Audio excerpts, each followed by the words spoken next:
So, top three quarterly goals. And this is something that we practice internally at the e-commerce business school. We do this among our team. We choose every quarter, we get together and plan. In fact, we plan for 2 days straight together as a team with coaches, with guidance in selecting our top three quarterly goals for Q1, for Q2, Q3, Q4, and then one goal in particular that we're focusing on that the whole company rallies around, and we call that our North Star. So, and did you want to speak at all to Q2's North Star? Yeah, absolutely. So that's correct. My team of executives and I are in a 2-day workshop. This is how much attention we put on this to what is going to be the biggest goal that we can set, or I should say that will move the lever, so to speak. Mm-hmm. Yeah. And so we take 2 full days with the executives, and what's really incumbent upon that goal setting is that we have data to draw from, and not just, what I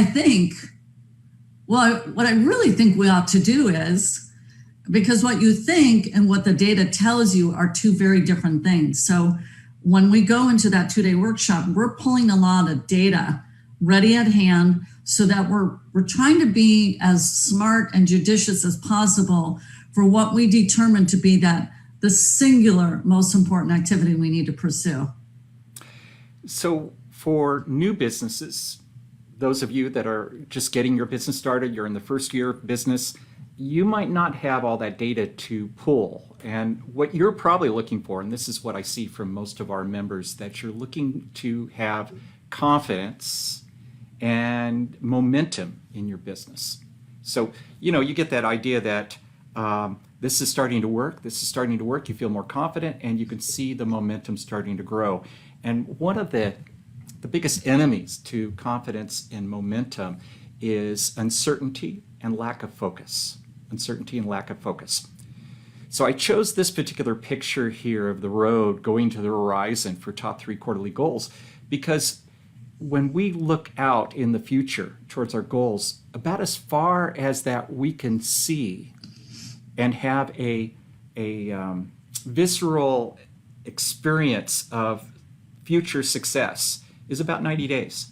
And if you think about this, think about those goals that you've had that are long-term goals.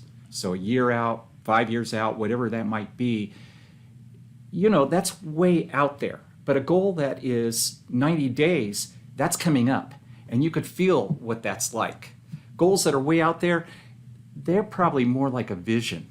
And I find myself, when I do yearly goal planning, it doesn't really hit home in the way that quarterly goals do. So quarterly goals, they're right on the horizon. I can see them. I can feel them coming up. I get this tangible taste of the impact of that goal will have on my life.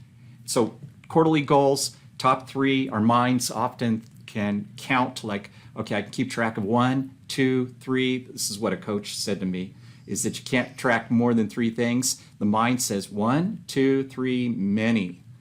And 3 goals keeps it simple. So that's what we're suggesting here. Now to bring these goals about, I want to talk about 2-week sprints.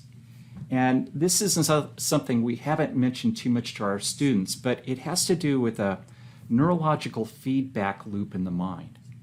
That when you have something that you're trying to achieve in just a couple of weeks, you get almost immediate feedback, which of course builds confidence and momentum. So 2-week sprints, if you could set those towards your quarterly goals. Now, a 2-week sprint is not a goal in itself. It's a improvement in performance. Not a goal, but improvement in performance. Remember how I mentioned the tracker that we have for our peak performance members in sourcing products? We're asking them to improve their performance of increasing their ability to source products.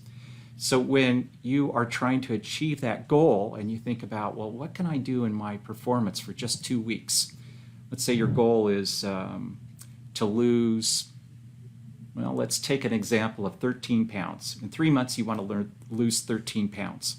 So you could say, well, a 2-week goal would be to lose 2 pounds, because over 13 weeks, if I lost 2 pounds every 2 weeks, that would get me there. But that's not a performance goal. A performance goal would be, well, this week I'm going to walk 2 times this week. And the next 2 weeks, it might be, okay, now I'm going to walk 3 or 4 times a week, or I'm going to go to the gym 3 or 4 times a week. And the next time might be, okay, I'm going to drink only 1 soda rather than 2 sodas a day. And that's a way of improving your performance such that when you stack that up 2 weeks, 2 weeks, 2 weeks, you're building momentum towards your goal. So 2-week sprints are a really powerful approach to achieving your goals. It used to be said, if you're not online, you're not in business. That's from like 15 years ago. All right.